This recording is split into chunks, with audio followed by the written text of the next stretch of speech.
Ladies and gentlemen, welcome to another episode of the Storybox, where I, your host, Jay Phantom, has the utmost privilege and honor to unbox the amazing stories of some incredible people from all walks of life and experiences. I'm delighted and grateful that you're here today. Now let's dive into the Storybox and hear more about our guest today.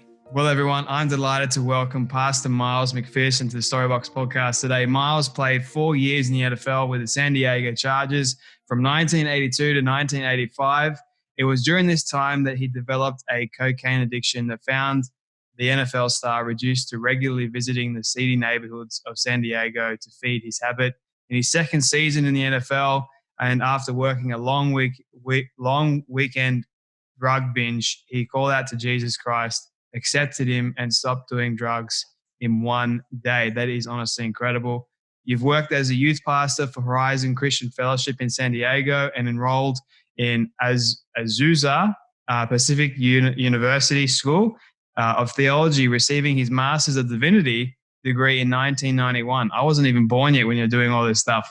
In 2000, he felt called by God to start Rock Church in San Diego. According to the Outreach magazine, the Rock has consistently been one of the nation's largest churches with over 20,000 people attending one of Rock's 21 Sunday services. How long have you been a pastor for now? Senior pastor of the Rock, 20 years. We started 20 years ago. 20 years as senior pastor. It's an absolute pleasure to welcome you to the Storybox podcast today, Pastor Miles. Hey man, you were 3 years old when we started. Let me tell you, that I can't believe it was that long ago. But yes, it's my pleasure to be here. Nice to meet you. It's an absolute pleasure to have you here. Can't wait to actually hear more about your story and unbox it a little bit. And I love the fact that you are a senior pastor. I think you are my first pastor that I've spoken to on the Storybox. So how about that? I usually have one question that I love asking people to start things off, and that is, what does success look like to you? That's a good question. Today, success would be becoming what God wants me to become.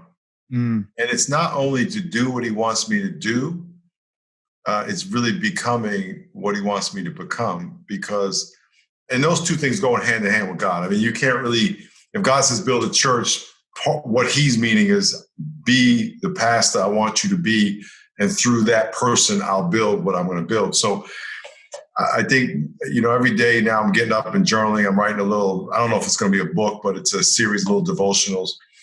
And I'm reflecting on what he wants me to become and how to become that. So that will be success for me. Where did this idea of success come from for you? Has it been a lot more of a recent idea that you've come up with, or was there a catalyst moment somewhere in your life? Yeah, I would say that in the last couple of years, as the Holy Spirit's been more, I've been more intimate with the Holy Spirit, more aware, more submissive, more and more and more, he's been softening my heart. And to be honest with you, I was even writing today in my journal how,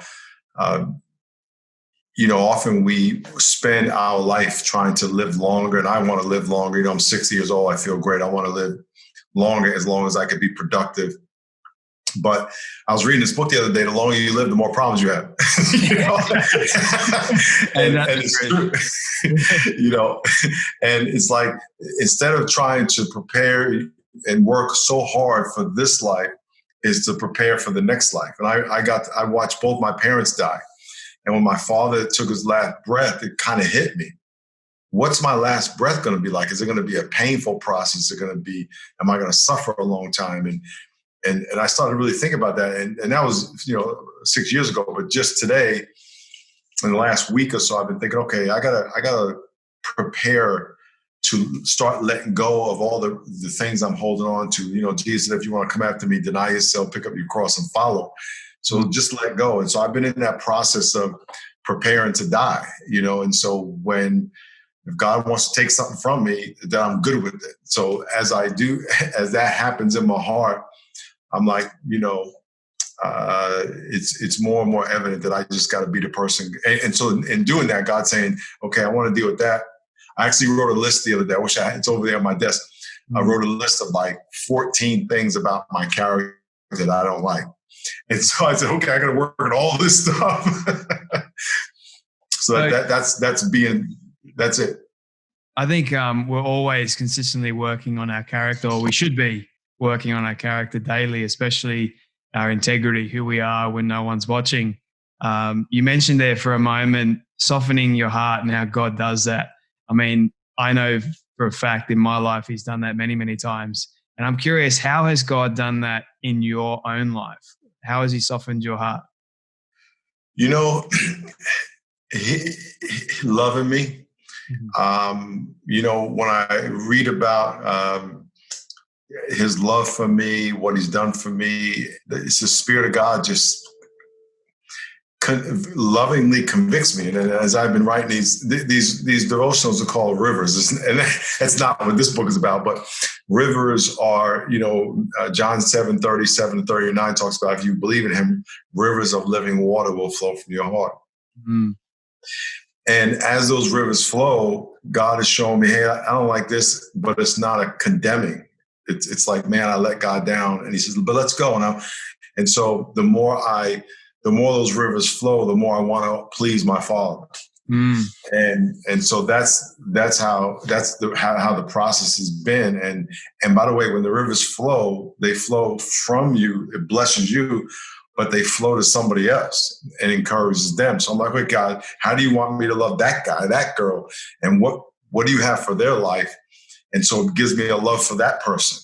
Mm. And I've noticed a lot more joy in my life, a lot more peace, love for people. And I'm a people person, but even more love for people and more, I don't really want anything. I don't want to want anything from anybody. I'm not perfect, but I don't want to want anything and just be a blessing. And so that's what's been happening. Mm.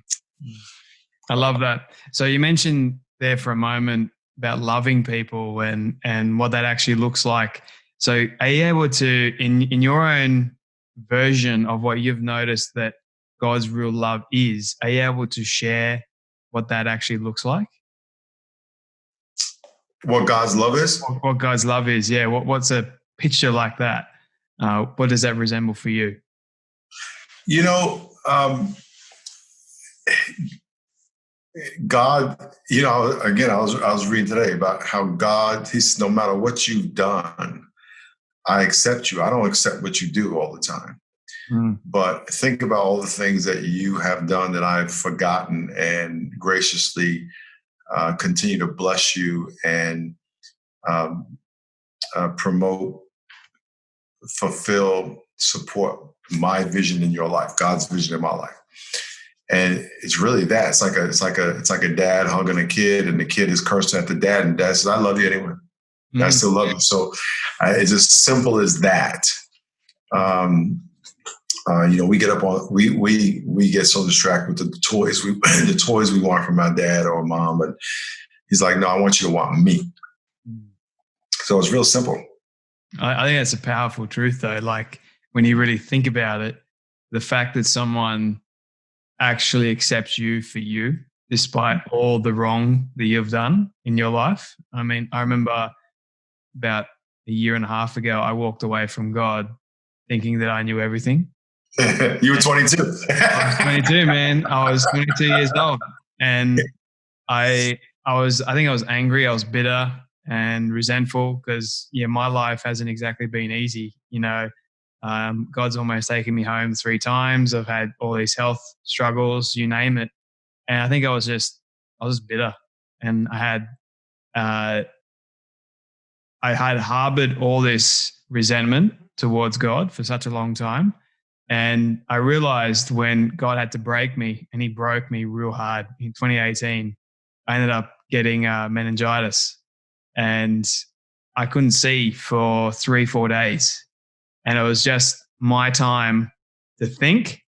And you and Paul, the Apostle Paul. I was literally Paul. I kid you not. And what God says with the story of Paul, just making himself real for Paul back then, he did the exact same thing for me. And he said, "Jay, where are you going? Like, I'm curious, where you off to on this path?" And I was just like, I don't know. I really don't know. And I'm thankful that he made himself known in that moment, and I got my life back on track, and he made himself and has since made himself known and present in my life ever since. And I'm grateful for that, and I want to go for your story, Miles, and back to when it all started. Like, what was your childhood like? What were some of the lessons your parents taught you growing up that you still hold dear to your heart today? And yeah. I grew up in New York. I had a white grandmother, half Chinese black grandmother, two black grandfathers. So I have a interracial family and grew up in a black neighborhood, went to school in a white neighborhood for the first 8 years and had racial tension in both. It was a segregated community at the time. So I got harassed in the white neighborhood because I wasn't white, got harassed in the black neighborhood because I wasn't black enough, and played football, which was my, safe haven. Is where we all came together and got along.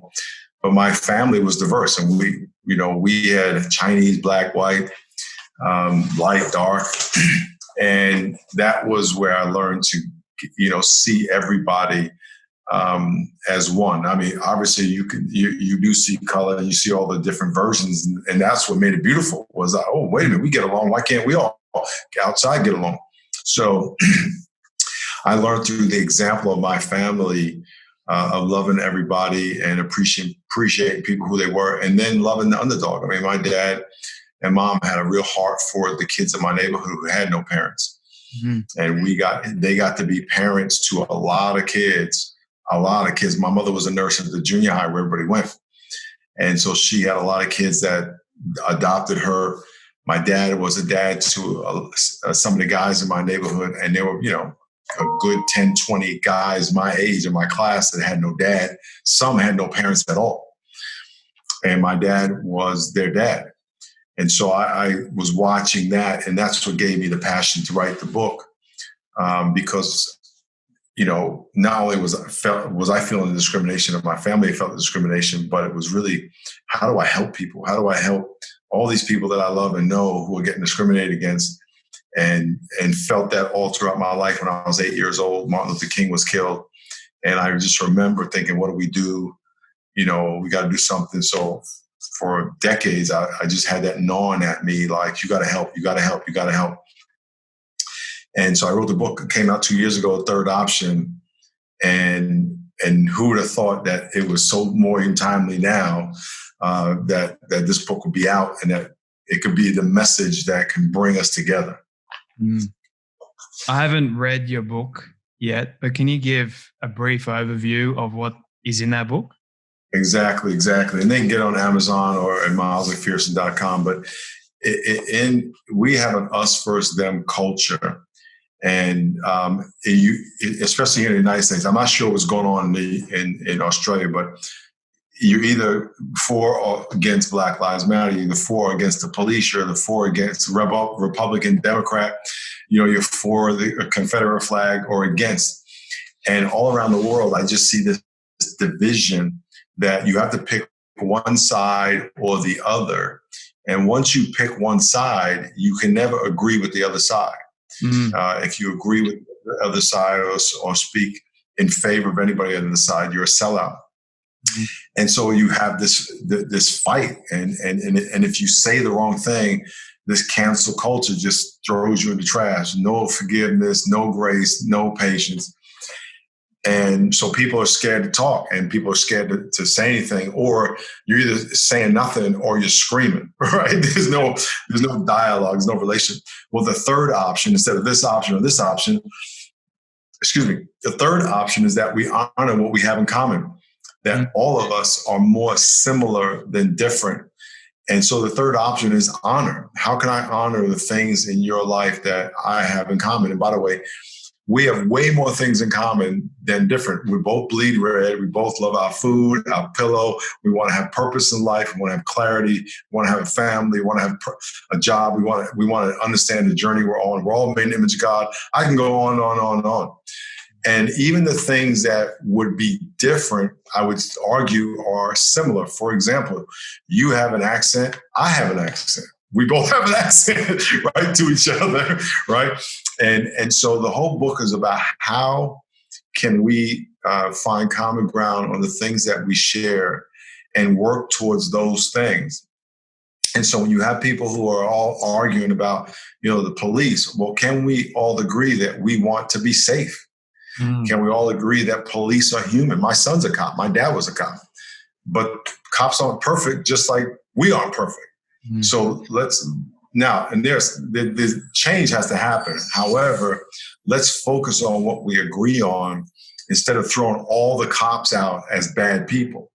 And so it's about how can we I don't want to say fight for, but advocate for the things that we have in common. So I talk about blind spots, how you can understand the blind spots that you have in your life. How do you understand the labels and the power of the dishonoring labels that you put on people, or how can we move from a race conversation to a race consultation?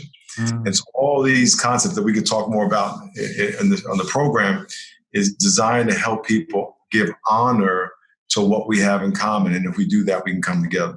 Is positive change really possible for the entire world? Or is it just something that we envision happening, but not actually working towards? Well, positive change has happened. We go back and forth. When George Floyd, the civil rights movement brought about a lot of positive change. And so it's possible. I think the question it would be, and I got asked this earlier on another podcast, what do I see in the next 10, 20 years? I don't know. Could it ever be eradicated? No, because we're imperfect. And let me go back. The definition of racism is when you see someone as less human or the image of God in them less than yours. We do that for a lot of reasons. We do it for color. We do it for accent. We do it for tribe. We do it for caste. If you're in India, we do it for socioeconomic. If you're poor, you're less than me. And so because we're selfish and prideful, we will always find a reason to say someone's less than. If someone has a different accent, oh, they're less than. If someone can't speak English, oh, they're less than. Because we're so prideful. So that's probably never going to go away. However, it doesn't mean that we all don't want it. And it doesn't mean we all shouldn't fight for it. And it doesn't mean I don't want to be that guy, right? That is doing that. I'll let that have someone else do that. So I think it's definitely worth fighting for because, we all want a better world for our kids and grandkids. A lot of the people that are starting all this hatred towards people of different color, race, it all comes down to how they were brought up. Most importantly, their culture. It's like they're conditioned to hate other people that are different to them because they've either been told somewhere along the line. So I think breaking that chain ultimately, but once again, it all comes down to we're all sinful human beings. We all are imperfect people searching for a way to be quite perfect, but we won't ever get there. And that's exactly right. One of the things I talk about is a social narrative, and the social narrative is the story that shapes how you see the world. And that's, and by the way, right now, kids' social narrative are being reshaped. They're saying, okay, it's us versus them. Those people are like this, boom, boom, boom, boom, boom. And we are like this, boom, boom, boom, boom, boom. And that's how we get shaped. Then we grow up believing that that's true until you go to Australia or London and figure out, oh, there's a whole bigger world out there with a whole bunch of people who think that way different. And they're not wrong. They're right. I'm right. So it's just really, but when you walk around with blinders and you say Adidas, and then you go to Sydney and they say Adidas. You got me. I got you. I remember my Adidas. Yes. And it's like, I was like, wait a minute. And it's like, no, that's not wrong. It's just different, right? Yep. My great-grandfather is Chinese. And his name is Wong Kim Fong. And in Chinese, the last name is first. Right. So his last name is Wong, but it's Wong Kim Fong. And I just interviewed a girl yesterday. She's 30. I interviewed her about my book, and she's a preacher, and her name is Wong Su Fei. And ironically, I said we must be related, right? but But I was telling somebody about the names, and I didn't say they were backwards. I said they were reversed from us, because to say they were backwards means our way is right. Yep. But when you go and you travel around the world and you meet people, you realize the social narrative and the story and the perspective I had is just my perspective. It's not the perspective, you know, and that's where blind spots come from, because when people think their way is it, they can't see outside of these blinders. Yep. And they don't even know what they don't even know.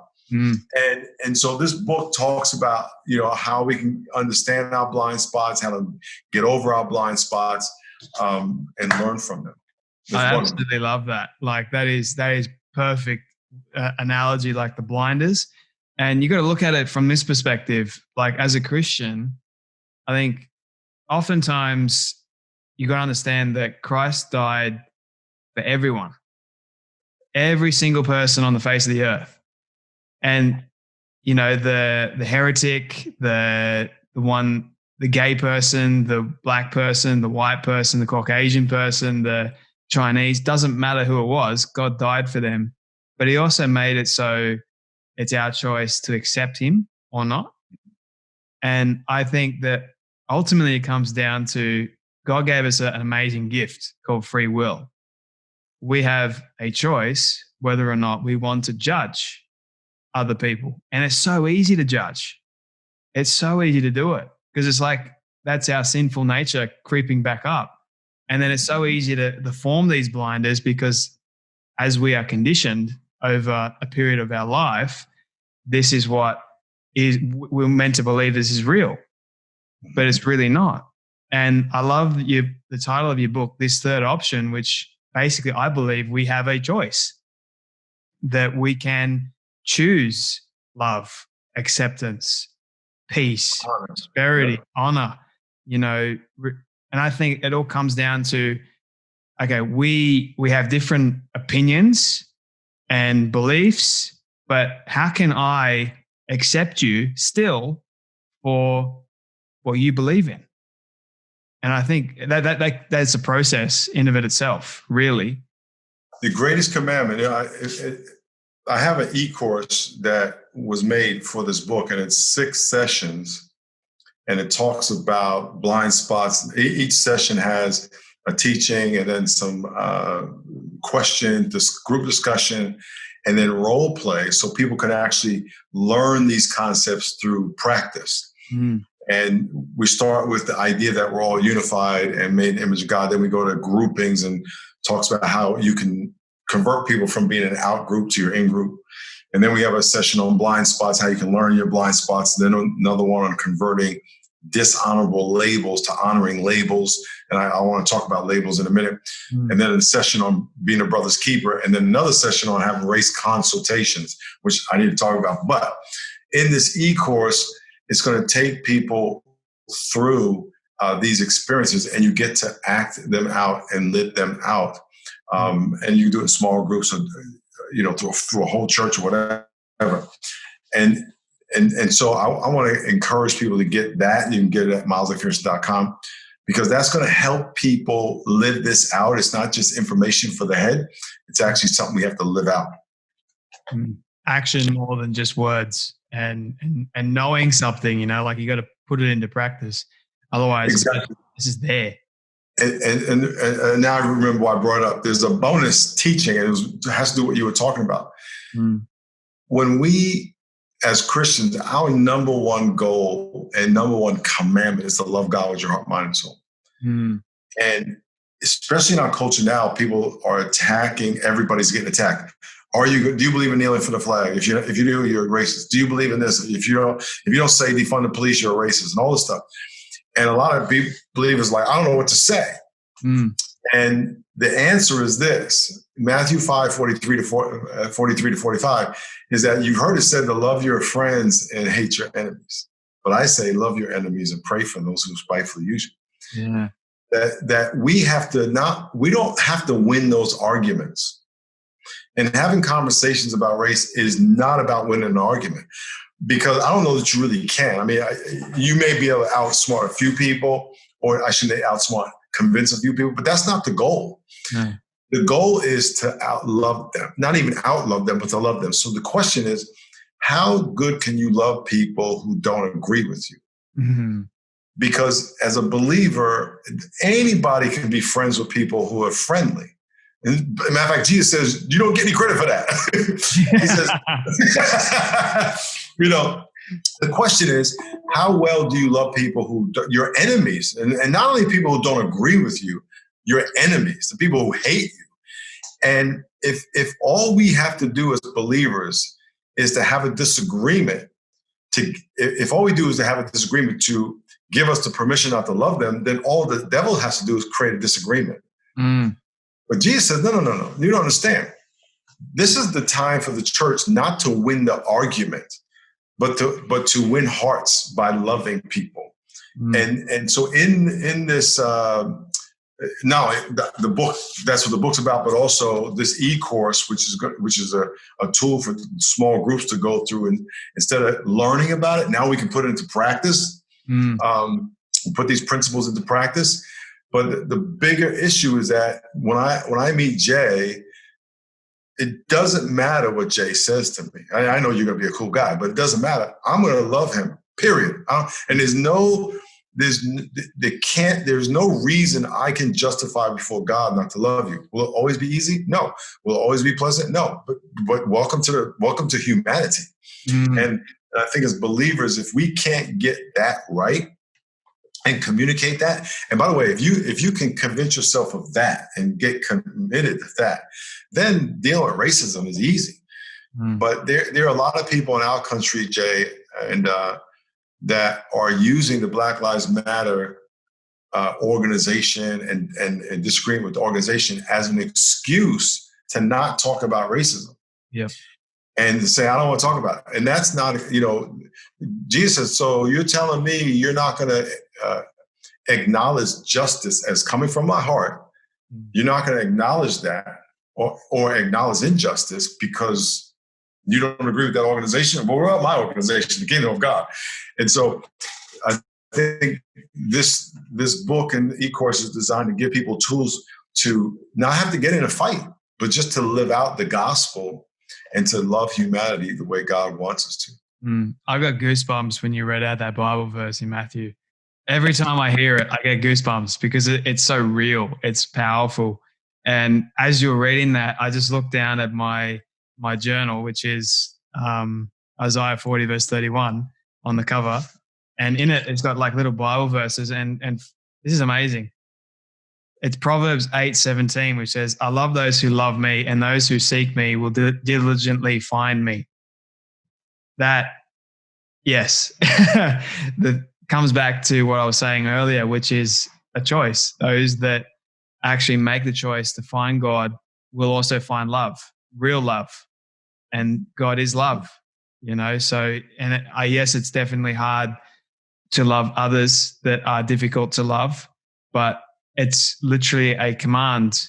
God never said it was going to be easy, and that's the only way we show we're his disciples for our love for one another. And it's the way we learn how to love, because if I can't love people who don't agree with me, how am I going to love myself when I don't do things I don't like?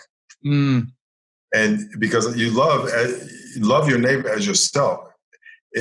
There's two sides to that. It doesn't only mean you should do for them what you do for yourself. It also means you will do for yourself as you do for them. Yep. You can't separate those two things, because if this is your love, this is the love you're going to have. So if I want this love to get better, one of the places for it to get better is for the people who don't agree with me. And so, the love you express, when Jesus says love your neighbor, he's also saying to you, improve your love. Because if you improve your love for them, you're going to improve your love for yourself. I love that. Absolutely love it. It is such a profound, I didn't know that we were going to go this way in the conversation, but I've loved it.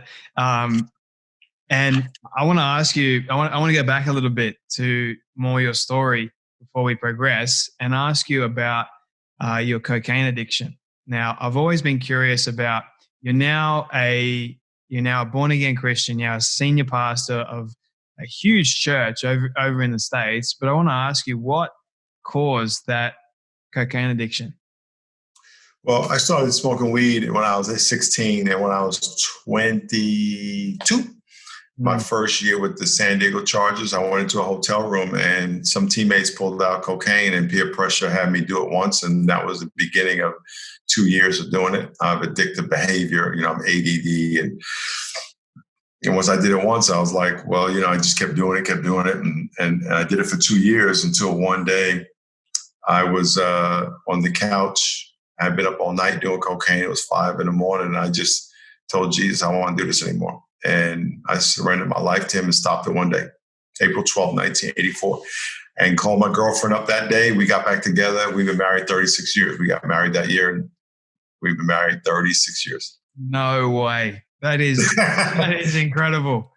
So you got to tell me, did you know who God was previously to you calling out to him?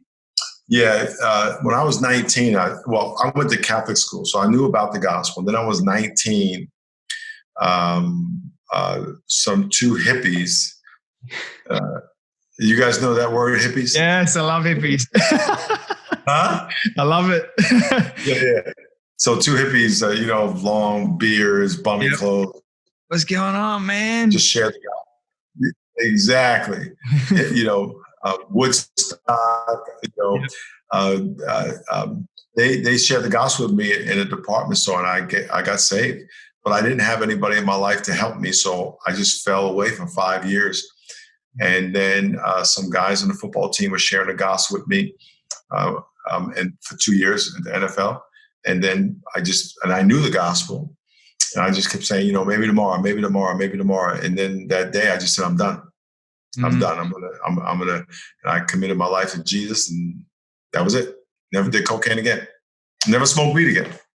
That is incredible. I've always been curious about breaking away from addiction. And because you mentioned there, like you have an addictive behavior before. I have an addictive behavior, struggle with addictions all my life, not with cocaine or alcohol, never smoked, never drunk in my life, but other addictions. And I've always been curious about this breakaway. And I want you to help people understand right now, is it possible? You're a living testament, but how does someone go about just breaking it? Every person's different. One time I told that story, and this lady, it was a room of FBI agents. And she said, when you tell that story about, not going to rehab, do you ever feel like you're going to make people feel bad because they couldn't do that? And I was like, no, because it's the truth, right? I give glory to God. I'm not going to, and give people hope. However, everybody is not the same. Just because someone can't do it one day doesn't mean they're any less than me. It's just my way. Some people go to rehab for a month. Some people go to rehab for a year. Everybody's different. And I'm sure that's a combination of reasons, not just one. But I would tell people, wherever you're at today, that God loves you. He can get you through. And, our walk with God is a balance between the power of God and your power. And I give you an example. If you were to go into a river, as I told you earlier, I'm writing a series of devotions called Rivers. If you were to go into a river and you have to make a decision to walk into the river, you have to make a decision to go where it's deep enough for you to take your feet off the ground. And you have to make a decision to let yourself be pushed by the river. Now, the river's flowing, whether you like it or not. And so God's moving and doing stuff. The question is, to what degree are you surrendered? But you have to make that decision to surrender. And then even as you're floating, you have to make a decision to move your arms and legs and guide yourself through the float. And so there's a balance between, and a partnership between the power of God and your power, or the power of God and your decision-making, which is your power, right? And so who knows why it takes some people longer than others, but it's not a one-to-one relationship. It doesn't mean if it took you longer than me that you were just not as disciplined. It doesn't mean that. God may need to take someone through rehab because on the 90th day you're in rehab, someone's coming in and he wants you to meet them. Yes. And so don't even try to figure all that out. Just be obedient and trust that the power of God is bigger than the power of addiction. And he's almighty, El Shaddai. There's nothing more powerful than him. And you have to trust it every day, because whether you're in rehab a day, no days, 3 years, when you get out, you still got to trust him for the next day and the next day and the next day. So the journey of trusting God and being obedient never ends. And so whether you do that journey poor, middle class, upper class, or middle class your whole life or whatever, you're still going to have to trust him no matter what.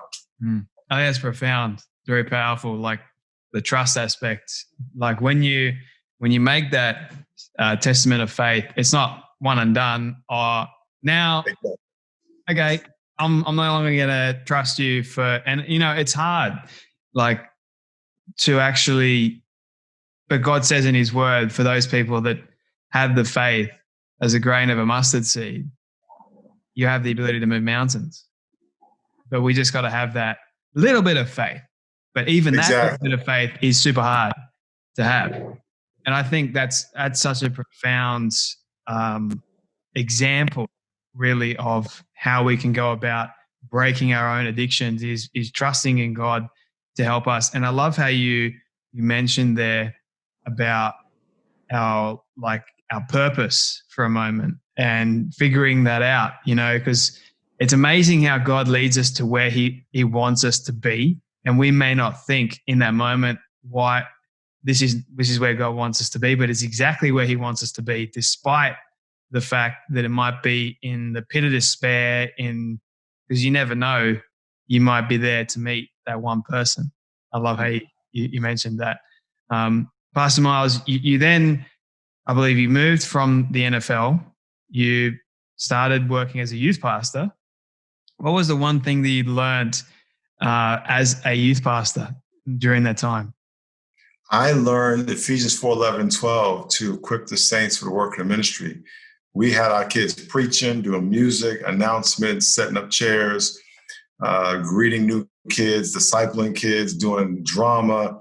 We turned the whole ministry over to kids, and it was what I do now with the church, because we do about $4 million of volunteer service with our church now. And I learned that when I was a youth pastor, to get the saints to do the work in the ministry. And now you're the senior pastor at Rock Church, and you started the church in 2000, I believe. And what's the hardest thing about being a senior pastor? Because it's extremely stressful, I can imagine. Yeah, I think the hardest thing is people, is leading people. Everybody's so different and has their own desires and ideas of how things should happen. And you got to juggle thousands of opinions and thousands of perspectives about everything. And so that's the hardest part. I mean, everybody has their own social narrative, right? About, what church should be like, what you should wear, how many times you should preach on this subject. And so that's probably the hardest thing, to lead successfully and get as many different people with different ideas moving in the same direction. Has there ever been any days where you don't feel like standing up in the pulpit and preaching? Oh yeah. Well, what do you do? Well, it depends on what day it is. Some days I just grunt through it. The other days I'll just stay home. That hasn't happened. There've been a couple times, literally, and I can count them on one hand because I remember them, where I had some really hard things happening where I just didn't go. Just said I can't go in today.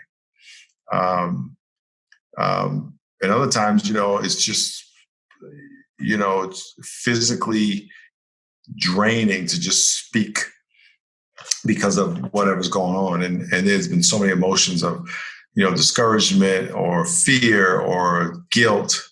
I should have done this, and I'm now beating myself up, and the devil's beating me up, and it's in my head while I'm trying to preach and tell people God loves them. So it's because if the devil can distract me, it's trickle down to everybody else, especially on Sunday. So but I wouldn't change it for the world. I mean, it's like when you go to war to win the most important battle of ever, you should expect to get beat down. Absolutely. Pastor Miles, I got a few more questions for you, if you don't mind. Really enjoy this conversation with you. This one may be a tough one to answer, but we'll see how we go. I've only asked it to a few other people. If you could ask a question to anyone alive or dead, who would it be, why, and what question would you ask them? I probably would ask Muhammad Ali.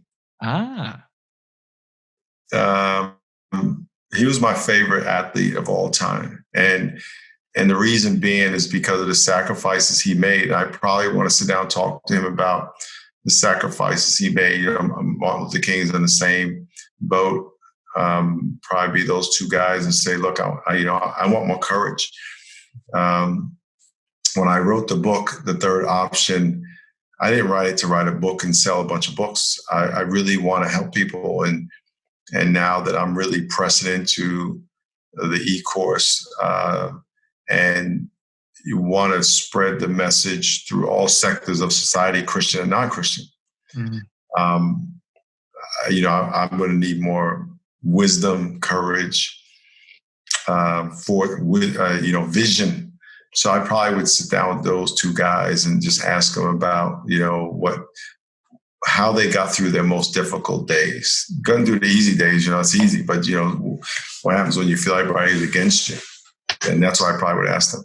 Wow. Sounds like you've actually thought about this. It just came to me. That is so cool. Because normally when I ask people that question, they're like stumped. They're hard. And I've been stumped by this question before, but I'm glad you answered it pretty quickly. That's awesome. First person to actually do that. And Anthony Hamilton. Anthony Hamilton's one was so profound. He said that he would go back and ask the person who started all this hate, why? Well, I can answer that question. Yeah. The devil. Because he wanted to destroy the image of God. Yeah. But, oh, man, it's getting my brain thinking. But my second last question for you, Miles, this is my legacy question that I love asking at the end. So you've been able to reach the age of 100 and your friends have put together a film for you of everything you've ever said and everything you've ever done. Don't ask me how they got it all. They just did. We'll call it magic. And then they're showing it to you on your 100th birthday. What do you want that film to say and to show about your life? You get me choked up. I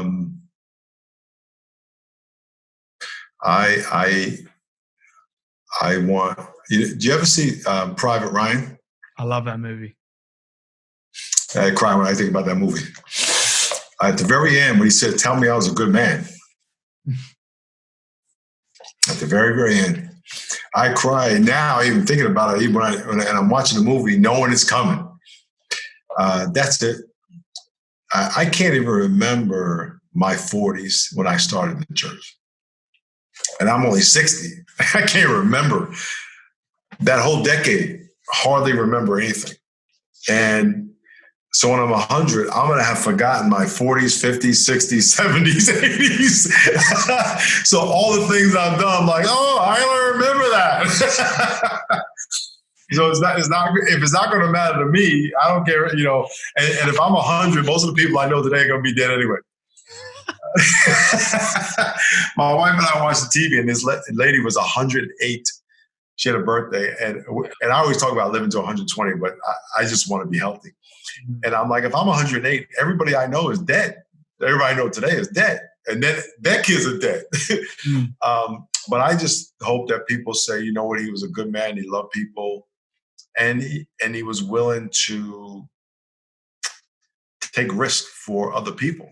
The greatest way you can be like Jesus is to suffer on behalf of other people. That's the greatest thing you can do. Loving other people to the point where you suffer on their behalf. And, I don't know that I have that courage that he has had. And that's why I look at Martin Luther King and Muhammad Ali, what they gave up for what they believed. I just want to and there's so many people around the world who've done that, but I want to be that person. I was going to ask you one last question, but I think that's a powerful way to sort of end it. Pastor Miles, thank you so much for your time today and for coming on the Storybox podcast, sharing your story. Where can people find you and where can people learn more about you? Well, I want them to get this and they can go to Amazon, get this. But you can go to milesmcpherson.com, milesmcpherson.com. Or at Miles McPherson on social media, but milesmcpherson.com. You can get the book. You can also get the e-course and do the e-course. Get a group together, do the e-course because us talking about it is one thing, reading books about it, but it's not till we practice, and we don't want to learn these concepts on the sidewalk and make a mistake, but they can go to milesmcpherson.com and get all the information. I'll make sure that everything, when this episode does go live, everything's in the show notes below. But thank you so much, Miles, once again. Really do appreciate you. God bless you, man.